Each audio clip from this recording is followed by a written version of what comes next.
On the eve of the 50th anniversary of Bloody Sunday, I would like to welcome you to another webinar by the Ancient Order of Hibernians in America against the collusive behavior of the Royal Ulster Constabulary. I'm Danny O'Connell, President of the Ancient Order of Hibernians in America, the largest Irish organization in the United States.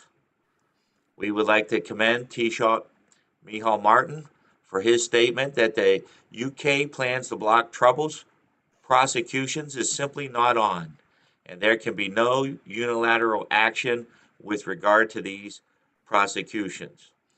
Taoiseach will lay a wreath to the victims of Bloody Sunday tomorrow in Derry. Congratulations, Taoiseach, for your wonderful work on the relationships in the North of Ireland.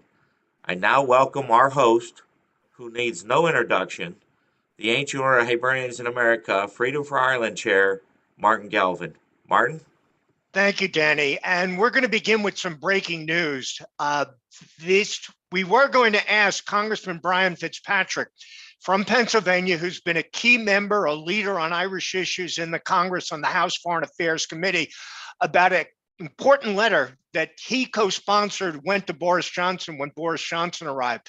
But actually, just this past week, he, along with Congressman Keating, have introduced and co-sponsored a new resolution. It was just introduced yesterday, deals with Bloody Sunday justice, but it also says that there should be no British amnesty for any of the victims, any of the people that we're going to hear from today.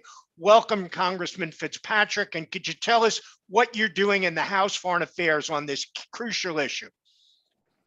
Sure. Thanks so much for having me. I apologize for the lighting issue. I'd normally be in my office, but the snowstorm we just got hit with knocked the power out in our complex. But I just wanted to thank you for having me today.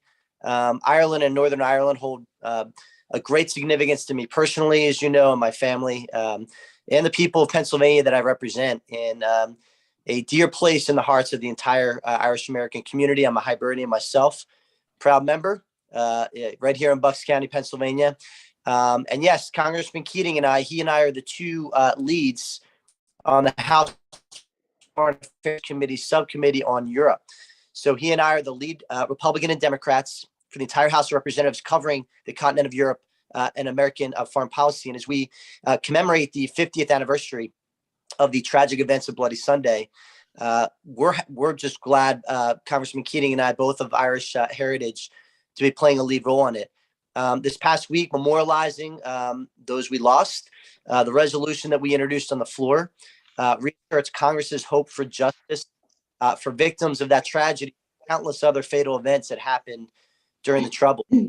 And while it is a step in the right direction, clearly much more must be done. We got to build the coalition in Congress to confront the conflict in Northern Ireland's violent legacy and to promote reconciliation for its people. Anything less than our full commitment to peace is not enough. And the recent report, as you referenced, of collusion between the RUC and the British loyalists carrying out murders in Northern Ireland is beyond disturbing. It reinforces the need for greater accountability in Northern Ireland's ongoing reconciliation process. In separate letters last year, one to Secretary Blinken and the other to Prime Minister Johnson, a large group of us expressed concern, along with dozens of other representatives, that the UK is failing in its responsibility to appropriately charge perpetrators. The British government has and continues to wrongly deny victims and families of the truth that they are entitled to and the justice that they deserve. So recognizing the role that Congress has to ensure a fair and lasting peace, our Europe subcommittee held a hearing reaffirming the Good Friday Agreement just this past May. We're going to continue to hold those hearings. Rest assured that as myself and Chairman Keating are both of Irish heritage, he's a Democrat, I'm a Republican. You have strong bipartisan support for this movement, for this mission, and we will do anything we can, anything you ask of us, quite frankly, to bring shine a spotlight and a lot of daylight on the atrocities that have and continue to occur and the lack of justice that's occurred. That's what we need to push back on. We need to hold the British government accountable. We're prepared to do that. Thanks for having me. I yield back. Congressman, Congressman, we just want to thank you. I know Kyle Melander in your office said you shouldn't even be doing this. You have an important conflict. Snowstorm made that worse. You said you were going to come on, and you have, and we appreciate everything you've done just with the September letter, the 2 letters that you mentioned, and especially this letter the past week, reaffirming your support. The British pay a lot of attention to that, and we very much appreciate your leadership on the Irish issues and on Irish justice. Thank you. And I just want to say to this resolution, the Hibernians can really do us all and this movement a service by reaching out to your representatives. I know this is a nationwide webinar. Reach out to your representative. Just ask them to perform the simple task of connecting with our office, co-sponsoring this legislation. If we can get hundreds of co-sponsors, that'll send a very, very powerful message on behalf of Ireland and the entire island. Congressman, we were going to sum up with that at the end of the webinar, but you've done a much better job in doing it today, and we really appreciate your coming on. Thank Martin, you, I want to point out to the congressman, we've got a little challenge here for every other state in the country. Pennsylvania has 2 congressmen who are members of the Ancient Order of Hibernians. Both of them have been on our webinars. So when you're out there recruiting new members, make sure you don't forget about our House of Representatives, our Senate, and Congressman, great words. Brother Fitzpatrick, as we like to say in the AOH, we appreciate your time. God bless you. Good luck with the rest of your day. Thank you. Thank you, Mr. President. Thanks for having me. Danny, next we're going to go to Ireland. One of the sad things about today and this report is we could have had 19 different family representatives on this webinar to talk about what happened, the investigation, and the findings of collusive behavior by the ombudsman. You know, in the United States, we of course think of police as people who were there, who were to stop crimes, to punish those and arrest those who commit murder. And it is unfortunately true, as we're going to hear throughout this webinar, that for the Royal Ulster Constabulary, they had a very different mission. They would be working with those people who would commit murders and killings in the name of British rule. And we're going to begin with Fiona O'Hagan. Her husband, Bernard, in September of 1991, they had 3 small children. He had actually dared to stand and be elected as a Sinn Féin candidate on a local council, and had dared to say that he would run as a member for a parliamentary seat in Westminster in the next election, a British election in the north of Ireland. Fiona, what was it like when your husband, Bernard, you had 3 small children, he was a lecturer at Magherafelt Technical College, you were a teacher at a primary school, or what we would call a grammar school. What was it like when your husband said that he would stand and be elected as a Sinn Féin candidate? What was it like in terms of British forces, the Royal Ulster Constabulary, the Ulster Defence Regiment, and the British Army? How were you treated? Well, it attracted a lot of attention.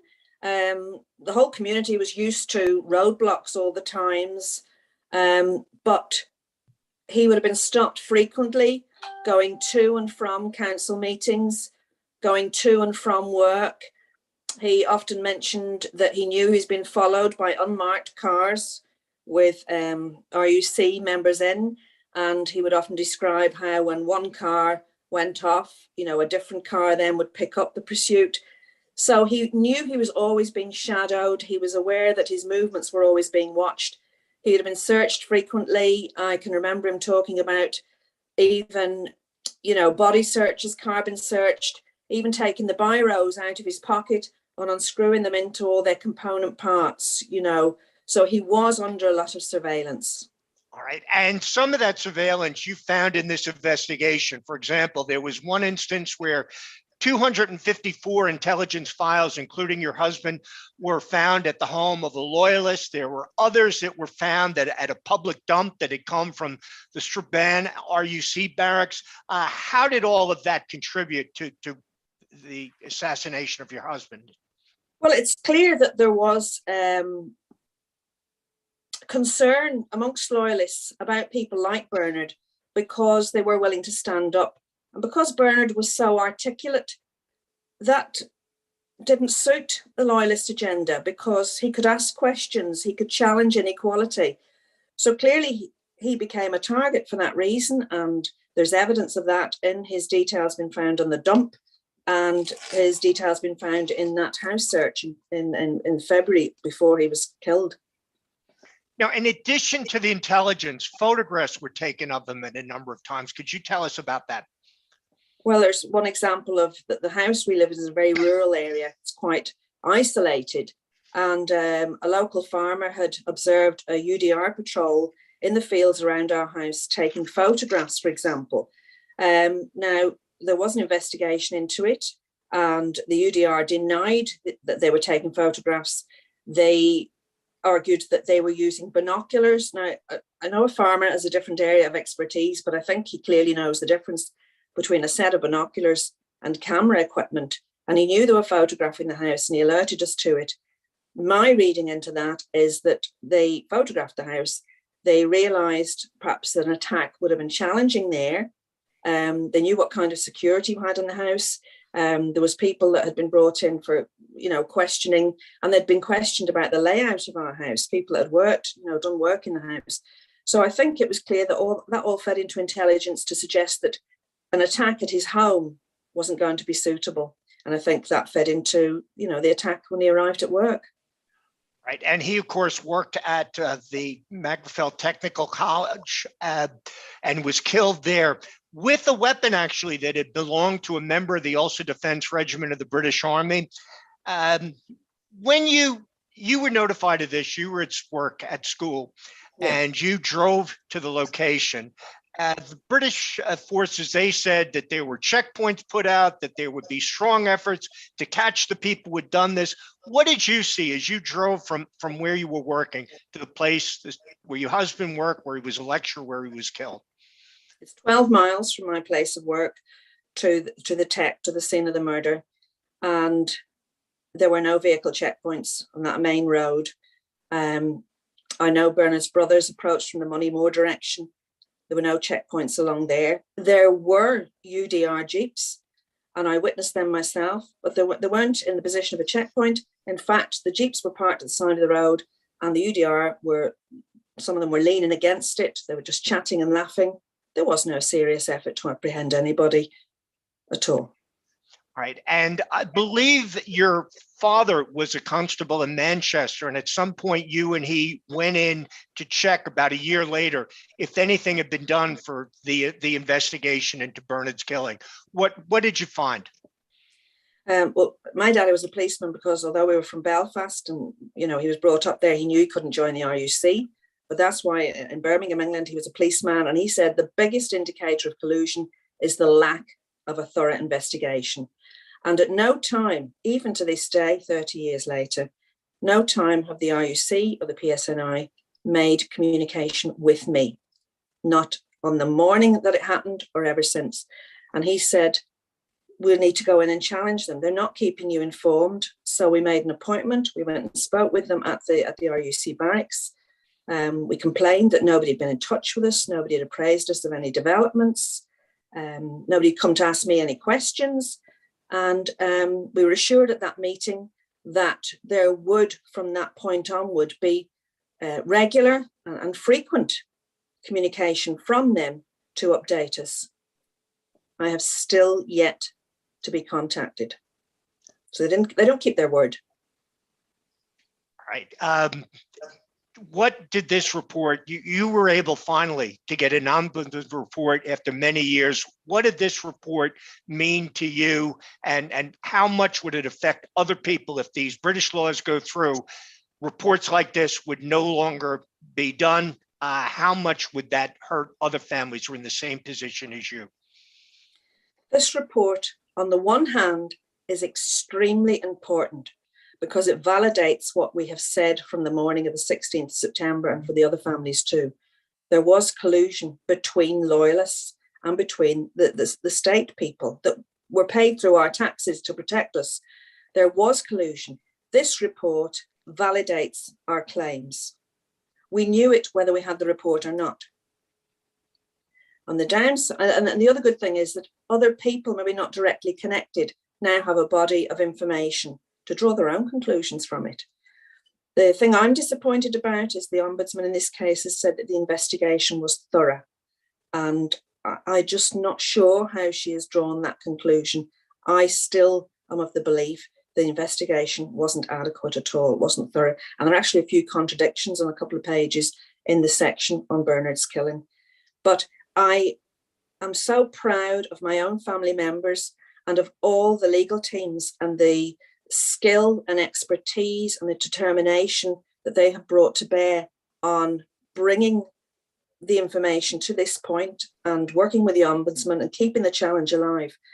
Because there is no justice if you do what Boris says, draw a line under it and move on. That is an insult to every victim of the Troubles. Every victim, not just one side or the other. It's an insult to every victim of the Troubles. Okay. Thank you, Fiona. We're going to go next to Una Casey, another of the victims. Your husband was killed in April of 1989. Now, just sometime before that, he was taken to Castlereagh Barracks. Now, Castlereagh is notorious. They used to have a phrase, Castlereagh Confessions. Bobby Sands wrote a poem about it, The Crime of Castlereagh. And it is also the place, or one of the places where, if at about the same time, Pat Finucane, when clients said, I want Pat Finucane as my solicitor, RUC members in that barracks would say, don't use him. He will not be alive to finish your case. What happened when your husband was taken to Castlereagh Barracks about 6 months before he was killed? The same thing, was arrested that morning, the 5th of October. Took to the holding centre, Castlereagh, and had been threatened that he would be shot and that would be blamed on the loyalists. Which is what did happen 6 months later. Yeah. All right. And these were members of Royal Ulster Constabulary. That's supposed to be the police force who was there to protect you. Yes. And in addition to threatening him, you at that time, you and your husband, Jared, owned a shotgun, I believe, which was legally held that you were allowed to keep and would have been something that you could have used to defend yourself if killers came to your door. What did the RUC do in relation to that legally held weapon? Well, the morning of the arrest that they took him to Castlereagh, they removed the shotgun from the house. They took it with them. They also drew a map of the house, the bedrooms and inside the house.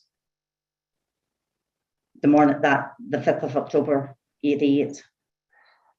Now, the killing, the murder of your husband, that took place at your home in actually your bedroom. Yeah. You were there, I believe, with a young child. How did the loyalist killers know exactly which room to go to in your home? I presume with the map they had drawn out the morning of the raid, the RUC, the UDR, drawn the map. It was all detailed, and we had one time window cleaners coming to they only cleaned our windows. They didn't clean anybody else's windows in the row of houses. So I presume that maybe ties in there somewhere. All right. How did the killers get into your bedroom to do this, into your house, into your bedroom? They took the sledgehammer and put the door in and run up the stairs. And as you said, we had a 3-month-old baby in the room with us. The other 3 children were in the adjoining rooms. And that was awful. All right. And in addition to this, just before the killing, what was it like for you in terms, and your husband, in terms of treatment by the Royal Ulster Constabulary, by the British forces? Yeah. There was 12 houses. We lived out in a wee country place, and there was just 12 houses. There was always UDR checkpoints, RUC checkpoints. If we were going to mass, we were stopped coming home from mass. Kids taken out of the car. Jared was searched. The car was searched. The kids couldn't go out to play because there would be helicopters landing in the back field behind the house, which scared the wits out of them. They always seemed to be about for months leading up to the murder, but maybe a fortnight before the murder, there seemed to be less of them about. And nothing around at the time the actual killing when loyalists went into your home with a sledgehammer, knocked down the door, went up to your bedroom and shot your husband in front of you and your infant child. Yeah. Okay. There was one of the rifles there was used, or the rifle used was one of the weapons that was imported from South Africa by members of the UDA. There was also, they were able to get a layout of the house. They were able to move right through the area without any difficulty whatsoever in an area where there was heavy surveillance. How did the RUC, when they did arrive at your house, what did they do in relation to, to indicate at all that they would be interested in actually catching the killers? I'll tell you what they did, and you can understand I was in no shape for to be interviewed, but they took me into the bathroom to interview me. And I remember being very sick. Somebody mentioned after it was probably the gun smoke in the room.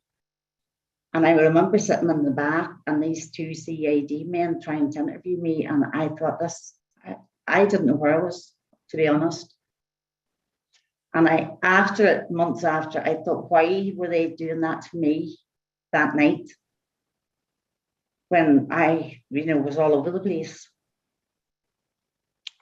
And one of the things that was interesting in the report that the ombudsman did on your case, she had a quote that was from the De Silva investigation and admitting that there was widespread sharing of information and assistance from members of British Crown Forces, the Ulster Defence Regiment, and the Royal Ulster Constabulary. But it said, a majority of the members of the Royal Ulster Constabulary and the Ulster Defence Regiment probably did not provide information and assistance directly to loyalists. So that sort of means that something under 50% of the British forces were sharing information, assisting in killings like that of your husband. How did it feel reading the report, seeing things like that? I think when we seen it in black and white, there was an awful lot to take in, and we were glad of the collusive that she seen there was collusion. But I think, as Fiona said, there could have been a lot more said in the report for us. All right, and there was also intelligence briefs that you believe went from the RUC, went from British forces to the killers to use in this killing of your husband. Yeah. Why do you believe that? I believe that 100%. I believe the night that Jared was shot, he's 33 years dead now in April. And we knew from day one there was collusion. We knew the way we were treated, the things that were said from RUC, UDR. Even after my husband was shot, they still intimidated myself and my children. They were innocent. That's why I moved to Donegal, was because I wanted a better life for the kids. And of course, the same weapons would be used at Gracefield, and a mass murder would be used elsewhere. The same killers were free. How much did this report mean to you? It meant we seen that what we knew was true. If we knew it was collusion. But then when we seen names or B, X, Y, and then we did get names, you're kind of going, oh my God, but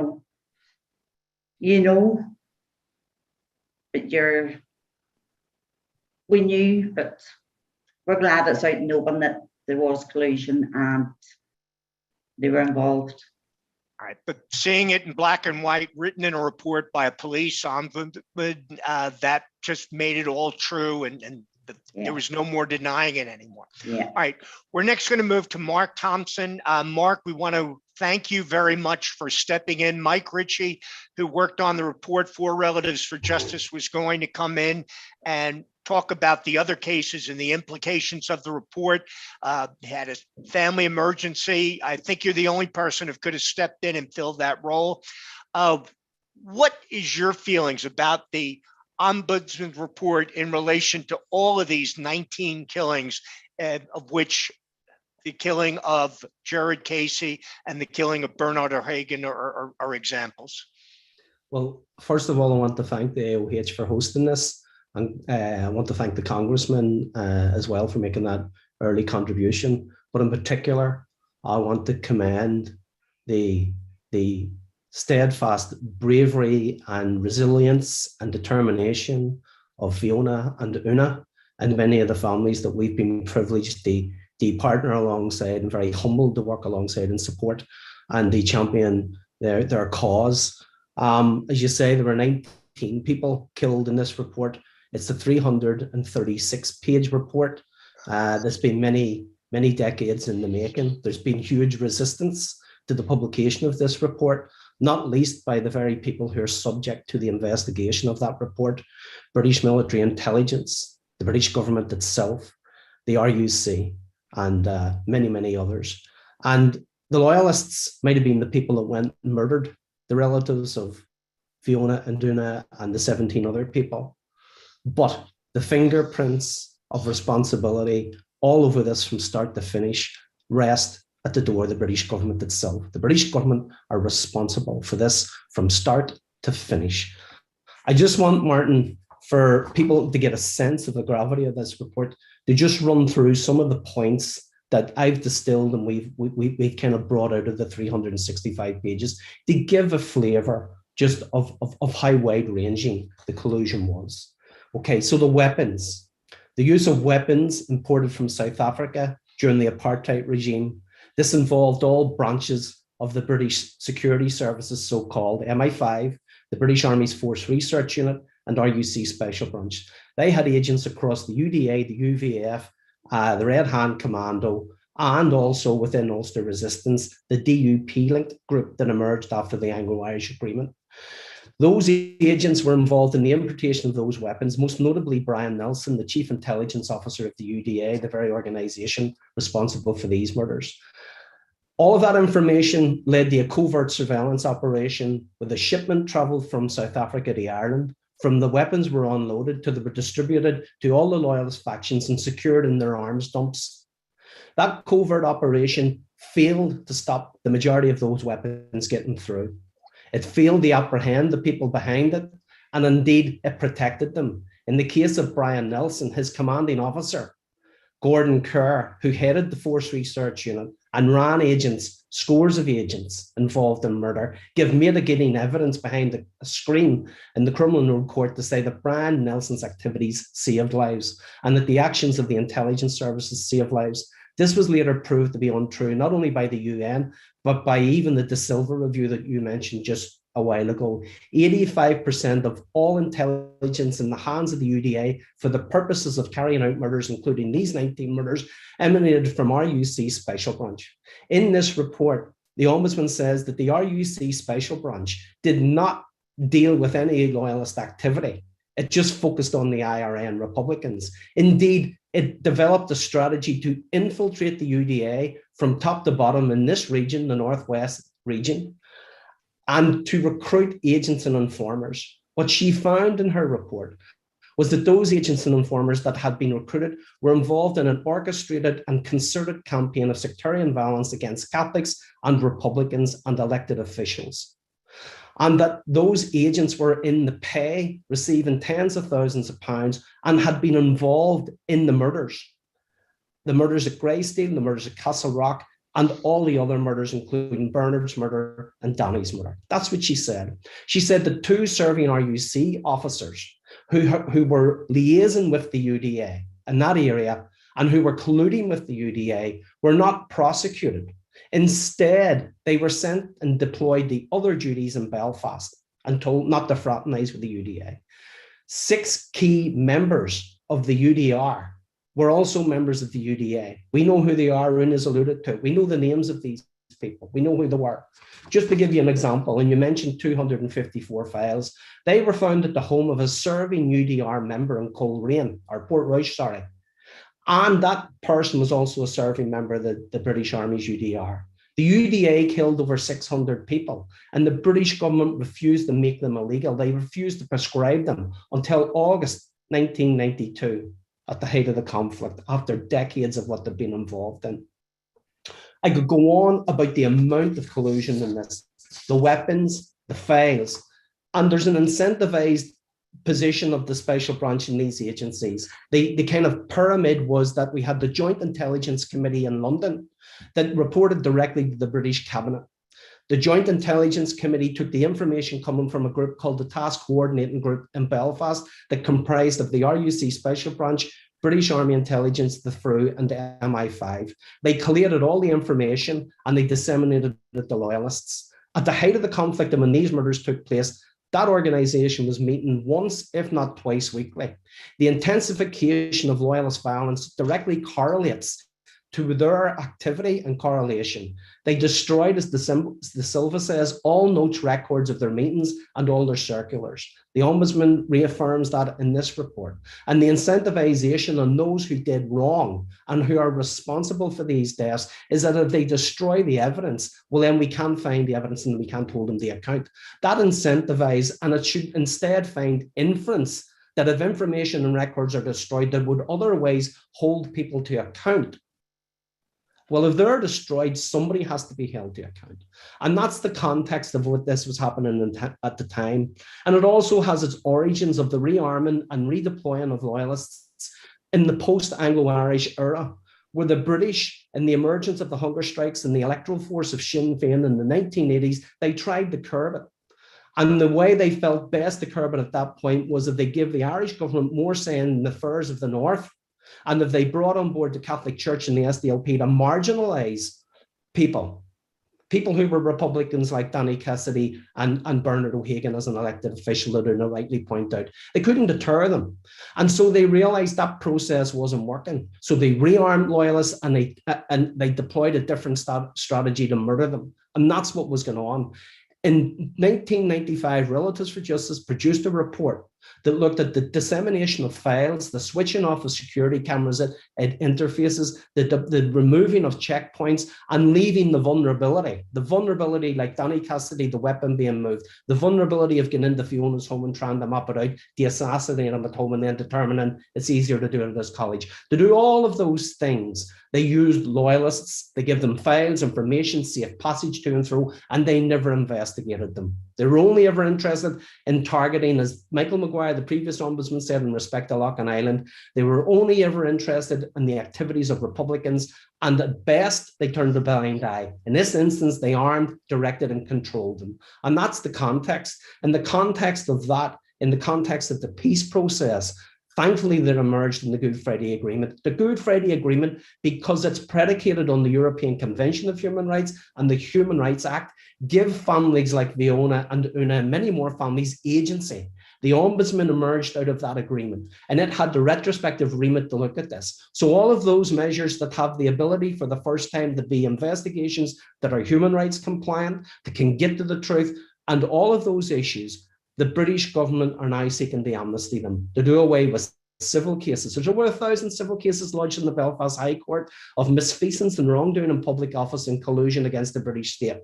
There are nearly 500 murders on the books of the police ombudsman around collusion and misfeasance and wrongdoing. And we see how they're reacting. That's why they want an amnesty, because these families need justice, demand justice, and will get justice. And that's the broad context of what was going on. All right, Mark, I know that you're awaiting another ombudsman report into the Ormer Road killings, the Sean Graham's killings, and it'll just be another example, if that report comes out, sustains the allegations of collusion, just as this one did, that shows that this was not just limited to one area, that it was a policy and a tactic that was being used around the North. It said that Bloody Sunday, the British opened fire with troops. That turned out to be politically disadvantageous. It became much more politically advantageous to use loyalists, to use collusion. All right, next we're going to go to Senator Emer Curry. She is a senator in the 26 counties, Shanad, and was the person who introduced a very important cross-party unanimous resolution against these laws that we're talking about. Senator Curry. Good morning to you. It's good afternoon here. I'm actually in Derry at the moment. I've come up from Dublin for tonight and to pay my respect tomorrow. So I'm in a hotel room. My 9-year-old daughter is with me. So I'm sorry now that there could be a little bit of background noise. But I was asked yesterday to come and speak to you today about the motion that I put forward, and I'm very pleased to do so.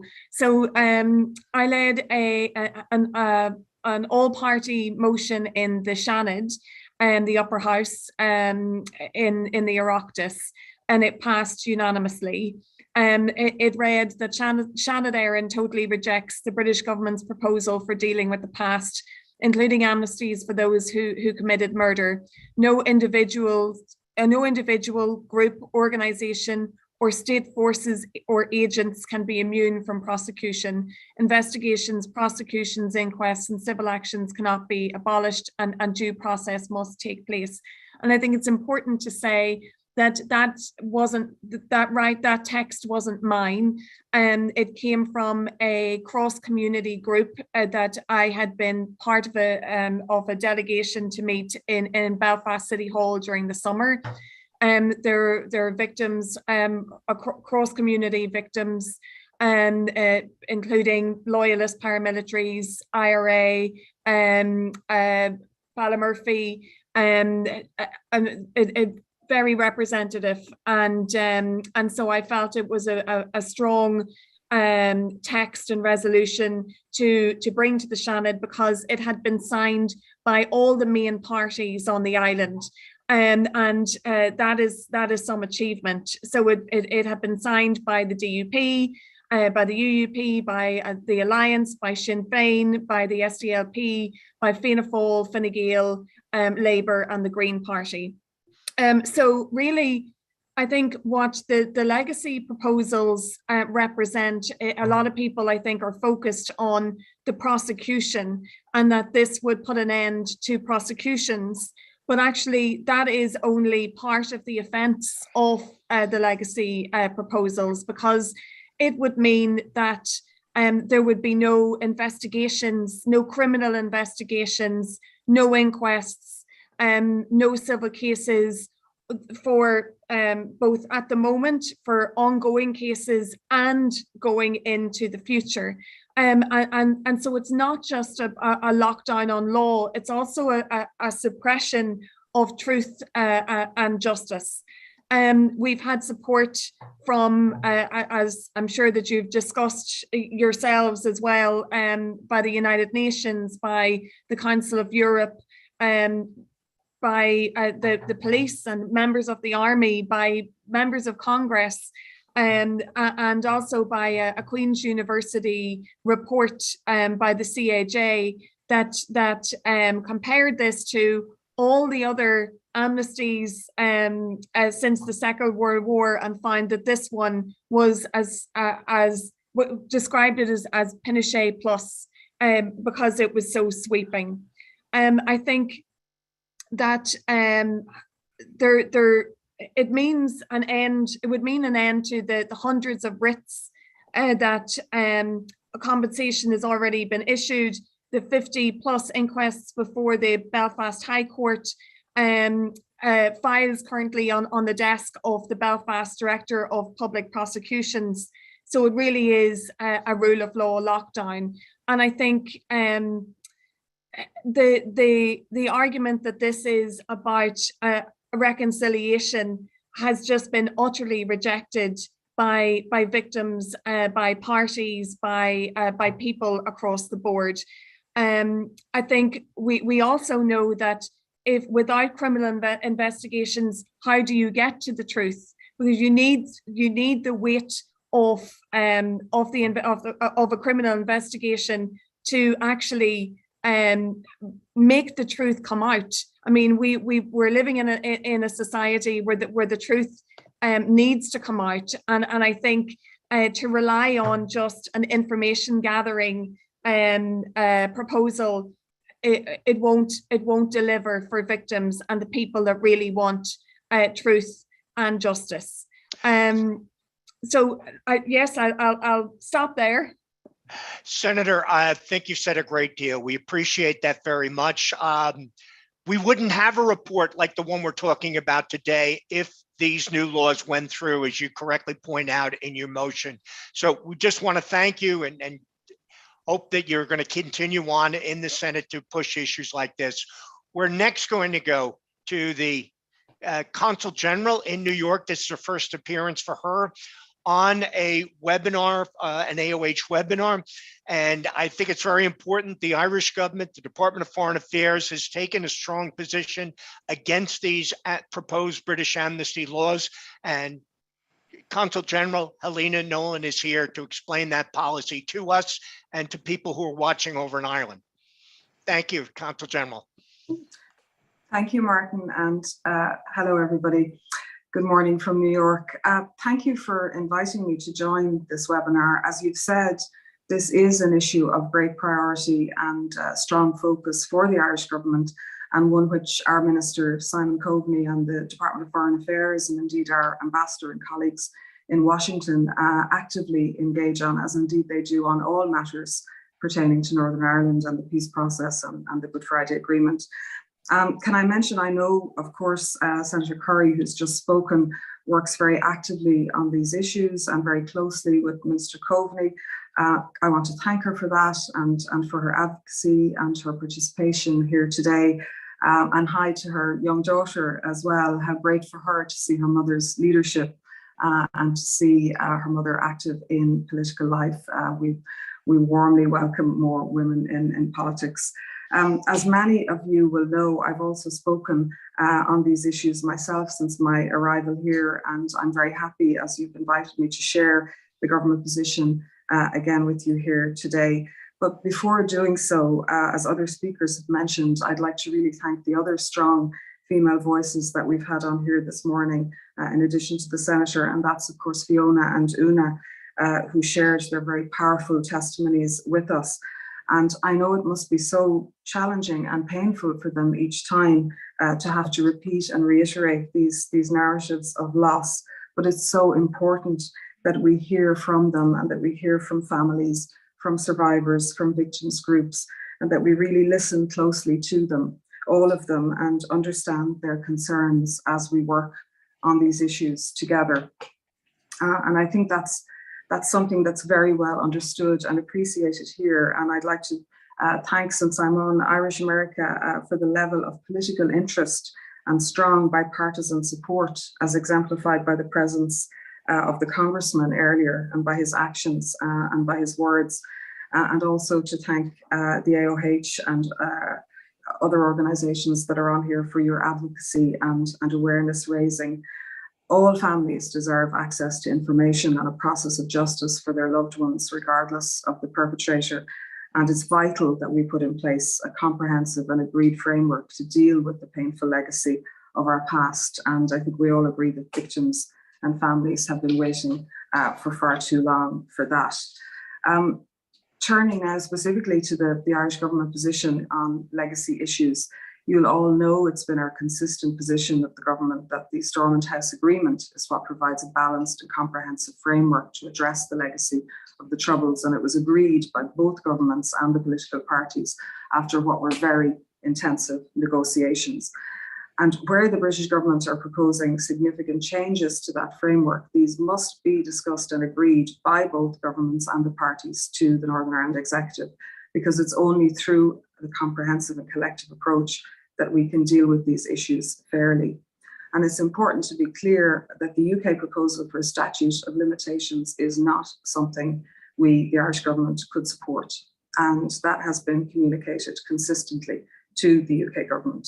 And we've also cautioned strongly against any unilateral action in this most sensitive space.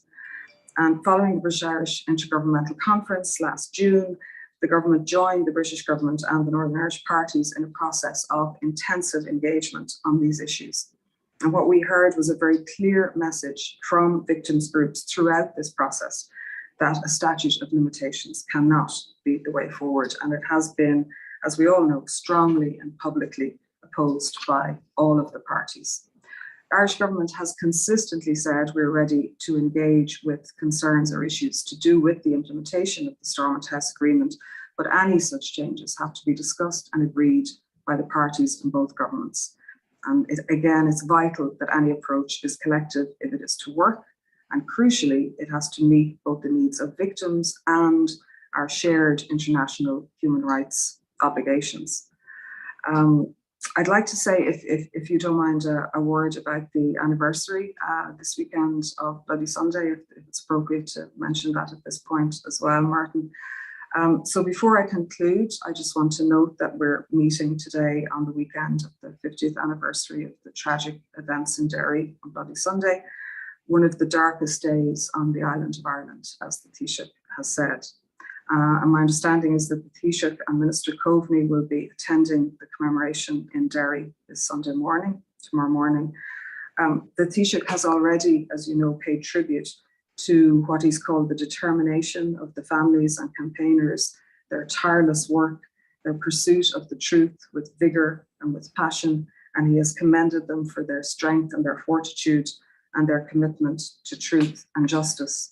I understand he'd be laying a wreath tomorrow, but he has also said that the greatest form of remembrance and honour that we can give to the victims is for all politicians on all sides to learn from the past, to fully implement and to fully realise the potential of the Good Friday Agreement, to work towards a fully healed society and a fully reconciled future, and ensuring that future generations will never have to face this tragedy of suffering and loss that we've heard so movingly described here this morning. And I think those sentiments, I'm sure, are ones on which we can all agree. Thank you for inviting me on to speak here. Thank you very much, Council General. We're Council next going to General, go. Yeah. If I could just say, on behalf of the Ancient Order Hibernians in America, thank you for the work you've done with us. Immediately when joining us in New York, the Council General actually has the largest district of Hibernians of any of the series of Council Generals, with both New York, Pennsylvania, and of course New Jersey and others in her district. And so we just want to thank you for your efforts. We've seen that firsthand when she came into Youngstown for our national board meeting, and again today, and your words were well received. Thank you very much. Okay. Thank you. Next, we're going to go back to Ireland, and we're going to go to a TD, and the leader of the political party, the leader of Aintu, I hope I pronounced that correctly, Peadar Tóibín, and both he and his party have a very strong position on these issues, justice for the victims. Peadar. Thank you very much, Gur. Mila Mahagav, Austin Deshava and Shot Live in You. Thank you very much, Danny, for the opportunity to speak at this event today. And thank you, Martin, too. We really, really appreciate it. And also just to thank Una, Fiona and Mark for the tremendous presentations that they made, the very difficult presentations that they made of their own experiences, horrendous and difficult experiences. And just want to send the support of Aintu to Fiona and to Una and Mark in relation to the campaigns that you're involved in. There's no doubt at all in my mind the truth that has been achieved would not have been achieved if it were not for the determination that has been shown by the families at the heart of this. And just to say, in relation to Bloody Sunday, it's one of the darkest day Ireland has seen in the last 100 years, but also a seminal moment in Ireland's history and the campaign for full human rights as well. And Aintu will be laying a wreath tomorrow in Derry as well. And the fight for justice for victims and survivors is incredibly important for Aintu. Indeed, our deputy leader is Councillor Denise Mullen, who is a councillor in Mid-Ulster. And when she was 4 years old, she witnessed the murder of her father by the Glenanne gang, which was obviously an incredibly traumatic experience for her. And sometimes I listen to commentators talk about legacy issues and talk about victims and survivors as if it was historic. And the truth of the matter is, it's very clear that the pain, the suffering, the trauma that is experienced by survivors isn't historic. It's very real. It's current. It's happening today, and many people live in communities where the perpetrators of those shockingly violent acts still live in those communities as well. And indeed, in the case of Denise Mullen, she received a death threat from the man who killed her father just in the last year. And as a counsellor going about her work, she's been driving around looking at the side view mirrors and the rear mirror of a car, watching to see our cars following her. She stood up to that death threat, and indeed the Garfield Beattie, who was the perpetrator of that murder, has now been sent back to prison. And it's important that people stand up for themselves in relation to this. Just to say as well that recently we led a delegation to government buildings and met with the Taoiseach to really push hard for the Taoiseach to stand up to the British in terms of their plans for an amnesty. I was at the 50th anniversary of the Ballymurphy massacre, which was held in August, obviously in Belfast. And speaker after speaker got up and plainly said that what the British are trying to do is they're trying to get away with murder. It's plain and simple. That is the objective here. And it's really important that they're not allowed to do that for a number of reasons. And there's a great pushback, thankfully, against the British in their aims. And I have to give respect to the American government in relation to that pushback. And there's no doubt in my mind that pushback is happening because of the work of the AOH in the United States. The AOH is an enormous leverage for good in Ireland in relation to these issues. And it's really important to see that and to thank the AOH for that. I also want to say it's important that everybody receives justice and truth in relation to what happened during the Troubles in the north of Ireland. And there is no hierarchy of victims. But I will say this, when a state murders its citizens, it is especially chilling. It is especially wrong when that happens. And I hear sometimes discussions, and I raised this in the Dáil just this week, about it's kind of whataboutery sometimes happens during these debates. But Republicans were pursued to the nth degree for the actions that they were involved in during the Troubles. Indeed, I've seen a figure of that cumulatively, Republicans have spent 100,000 years in prison for the actions that they were involved in. But the British state forces were not pursued. There were, in many cases, no proper investigations. In many cases, there was evidence which was destroyed, which is damaged. And incredibly, and famously now, after Bloody Sunday, perpetrators of this violence against Irish citizens in Ireland were actually promoted after those elements of violence. So there's a completely worlds apart, a polarity of experience with regards to those who perpetrated violence on the British side. And where justice does come, it unfortunately comes drippingly slow. And that's absolutely wrong. In Britain, obviously, we've seen this new unilateralism that has crept in to British policy in Ireland over the last number of years with regards the Tories. And I think we need to make sure that the Irish government stand up stronger to the British government. I believe, that we need to use all international courts and international law possible to force the British to adhere to the international agreements that they have signed up to. They have signed up to the Good Friday Agreement, they've signed up to the Stormont House Agreement, and we need to, massively engage with the international law to force Britain to adhere to their international agreements. It's for the British to literally draw a line to insulate their perpetrators of state violence from justice and truth would actually heap wrong upon wrong. And it's incredibly important now that the political class in Ireland and our friends in America do as much as we can to pressurize the British into making sure that there is truth and justice delivered to everybody who deserves it in the north of Ireland. Thank you, Pater. We are next going to go. We are next going to go to Kieran Quinn. He's the American representative of Sinn Féin. That is the political party, of course, for which Bernard O'Hagan and Eddie Fullett and two of the people whose murders are mentioned, because they dared run for office and be elected, that made them targets for assassination, this type of collusion. Kieran. Yeah, thanks, Martin and Danny, for the invite. I'd like to pay special thanks to Fiona and Una for their contributions. The other thing I'd like to do is welcome is pay a tribute to people like Bernard O'Hagan and Gerard Casey, patriots who were targeted because they stood up against the state in the same way that Eddie Fullerton did.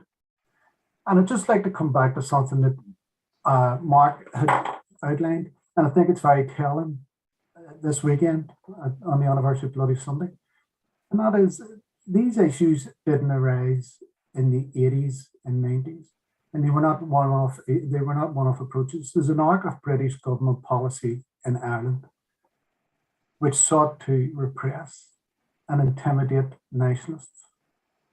It was seen on the streets at the introduction of internment was an attempt to use a legal means to do it. When the people refused, Murphy happened, we had Derry, and from then there's an arc of how British government policy and collusion to try to intimidate and repress nationalists arcs. So in the 80s, it was about shoot to kill, target NRA volunteers, target Republicans.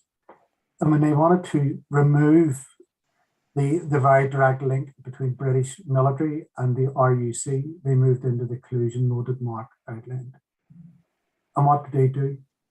They tried to facilitate mass murders, such as Greysteel, to intimidate the broad nationalist community, but they also had a very targeted campaign against Republicans, members of Sinn Féin, members of the IRA, Republican supporters.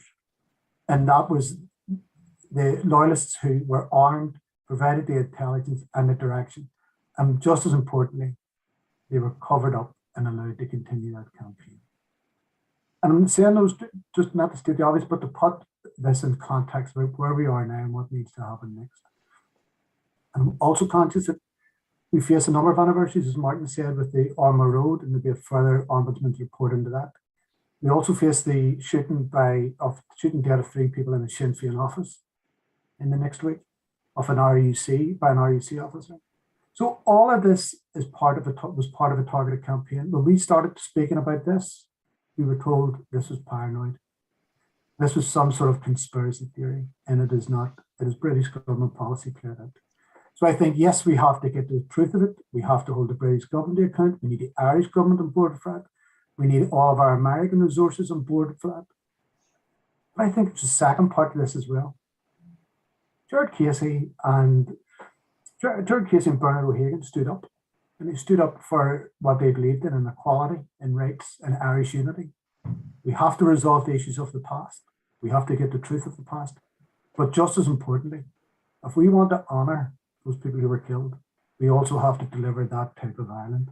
And I think Irish America has that role as well. It isn't just about the past. This is about the future and honouring all of those who have died. So I think I'd like to thank the AOH for the invite to come on.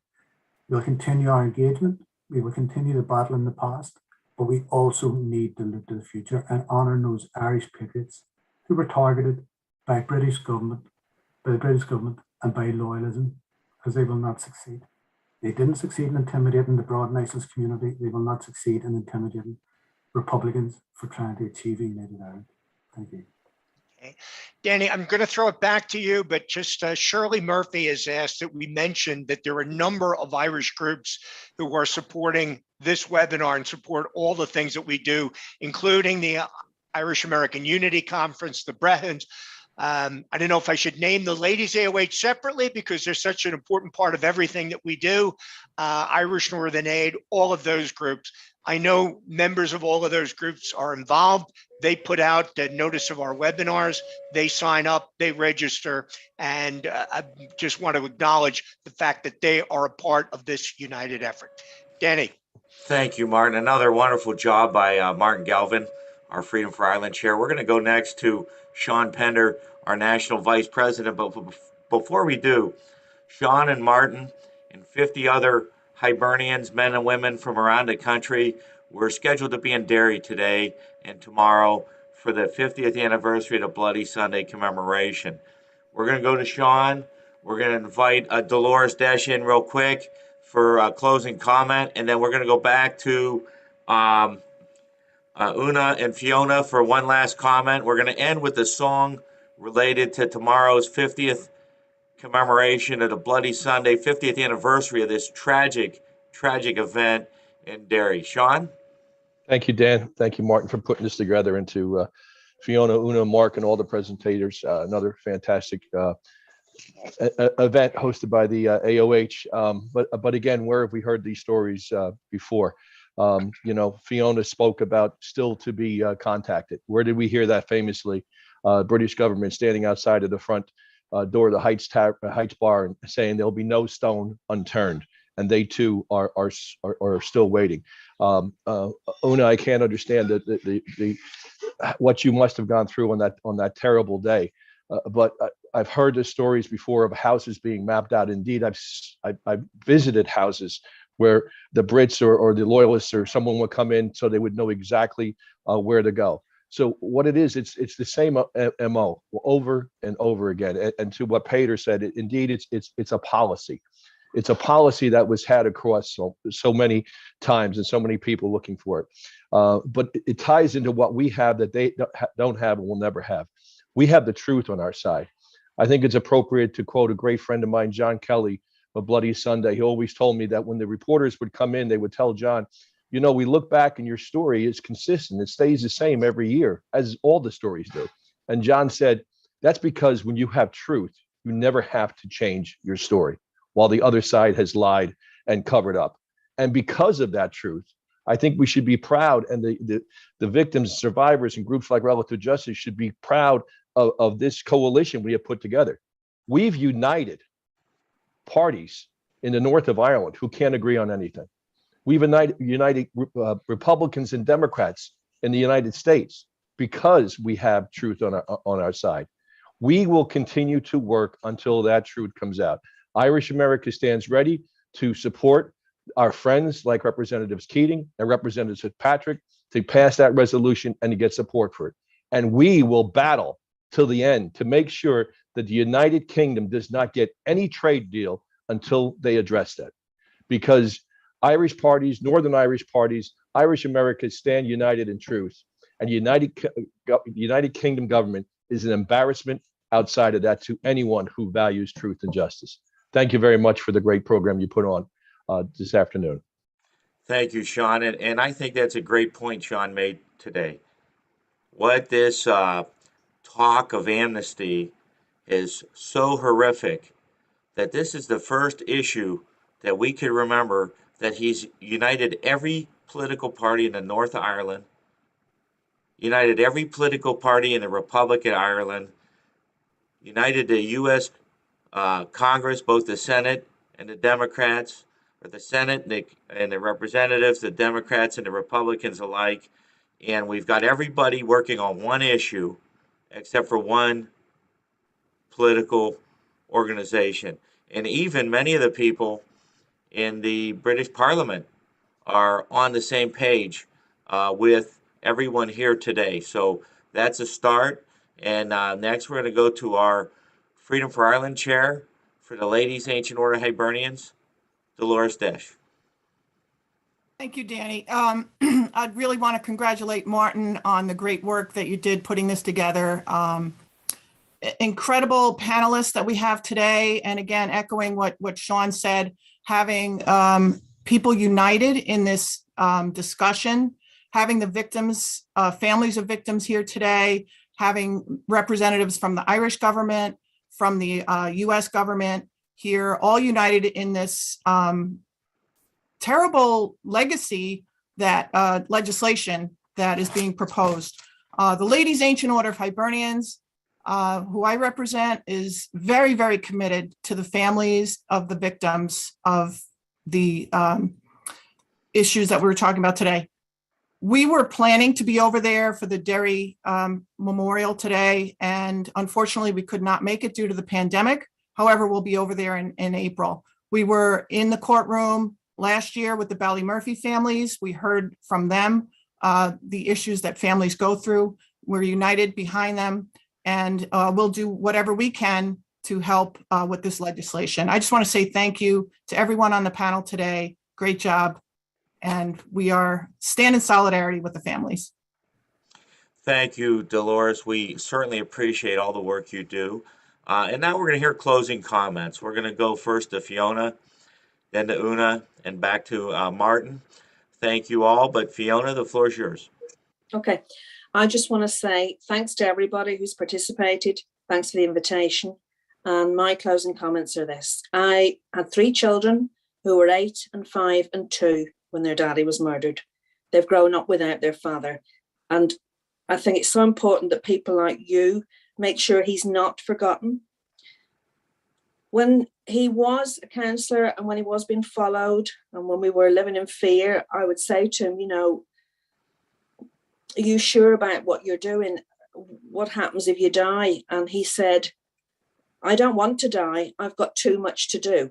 That's what he kept saying. I've got too much to do. So I think it's important that his work continues. He used to carry around a memoriam card for John Davey, who was also murdered and who also was on Marfelt District Council. And in that, Bernard carried it round with him everywhere he went. And there was a wee line in that card that I've stuck by. It said, for my sake and in my name, live on and do all things the same. And just with that sentiment, I'd like everybody to keep putting the effort in to make sure that the British government don't get their way and help victims, please. Thank you, Fiona. And I can assure you that Irish America is with you, and we will continue to be with you. Una, if you'll unmute and closing comments.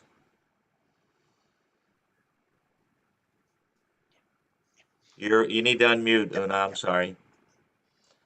No, Una, muted again. You're muted. You unmuted and then muted. You're still muted. I'm sorry. Yeah. You have to unmute again. You unmuted. Okay, perfect. There you go. Okay, I would just like to thank you all too, and keep helping us to fight and get our justice. And I would like to also say that my husband was no criminal. Thank you so much, and we're with you on that. Absolutely. Thank you. Senator, a new guest for us today. Thank you for your time. We know you had a busy schedule. Any closing comments? Yes, look, thank you for having me, and thank you to all the panelists for sharing their stories. And I think, how do you have reconciliation if it's not based on honesty and truth? And what kind of society do we have if the rule of law doesn't matter?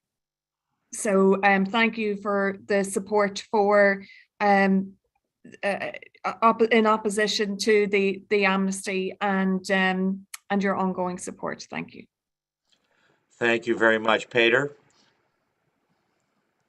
Yep, Gurb Mila Malbith, Austin Deshvesh Livia in you, and to thank all the speakers, especially Fiona and Una. And I think it's just really important that we as elected representatives continuously hear firsthand testimony about real people and their experience. Because as long as there isn't truth and there isn't justice, you will never have a free and peaceful society. And it's really important that we put all our energy into making sure that the British do not proceed with this effort to erase responsibility for their actions. Thank you. Consul General Nolan. Thank you, Danny. Yeah, thank you for allowing me to come on to this important webinar and to hear all of the statements, and especially the very powerful testimonies and the great examples of cross-party and bipartisan political work that's going on that we really appreciate. And just to reassure you all again that this is a high priority issue on which the Irish government is very active, and we've heard all of your concerns. Thank you.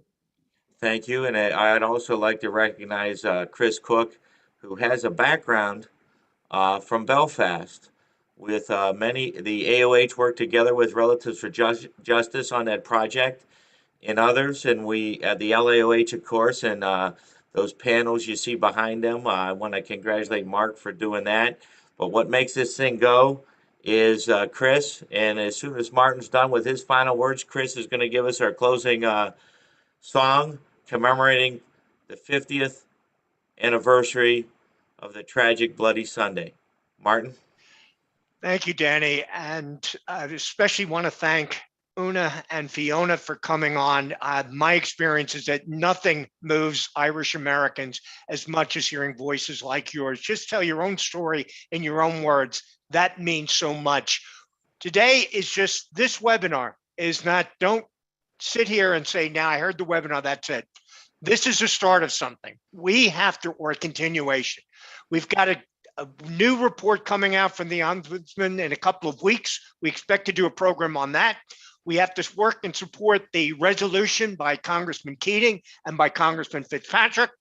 We've got to highlight more information like this. We've got to do everything we can to show the British government that if they think they're going to get away with this new amnesty laws, these statutes, it's not going to happen. They're going to have to pay a heavy price in terms of America, in terms of their political image, in terms of America, what Irish America can do. And it just seems, a closing comment, this weekend we mark Bloody Sunday and remember it. On that day, the British shot down 14 innocent civil rights protesters. And because of the political outcry, they switched tactics, and it seems that these 19 people were victims of a policy simply of collusion, of using loyalist criminals to do the same thing in the name of British rule. And we can't let them get away with it and cover it up with an amnesty law. Thanks, Danny. Another great job by Martin Galvin and his team. Chris, take it away.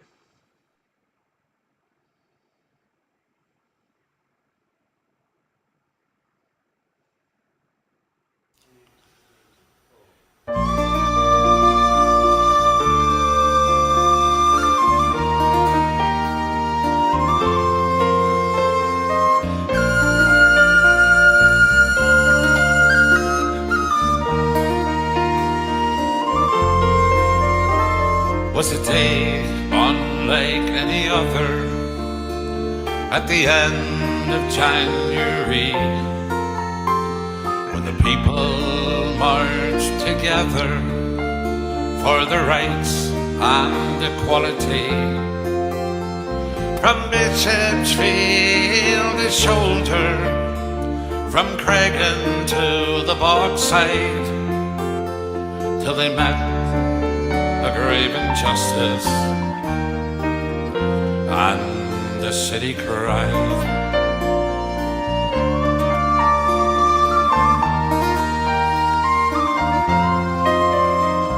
When she awoke that Sunday, there was none who could foretell that for 13 of her children 'twas their last days on the earth.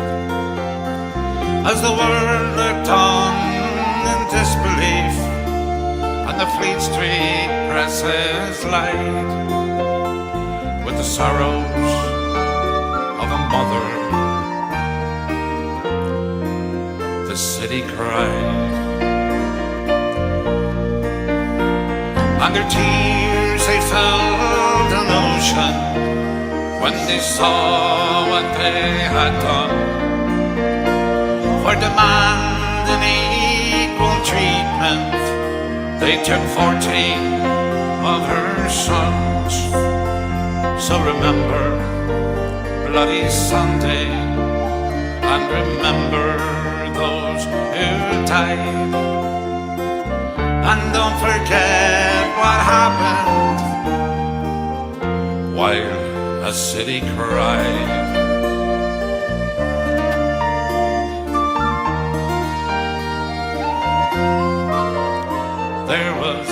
Jackie Tuggy, William Nash, young Gerald Donaghy, John Johnson, Willie McKinney, Ian Paddy Doherty. There's Barney McGuigan and Michael McDade and Kevin McElhenney, Hugh Gilmore, John Young, Jim Bray, Michael Kelly and Gerald McKinney. And the tears that filled the oceans soon became a tidal wave, and it washed away the debris that besmirched their 14 names. So remember Bloody Sunday, and remember those who died, and don't forget what happened or why a city cried. God bless and keep my children, says Dara with sad smile.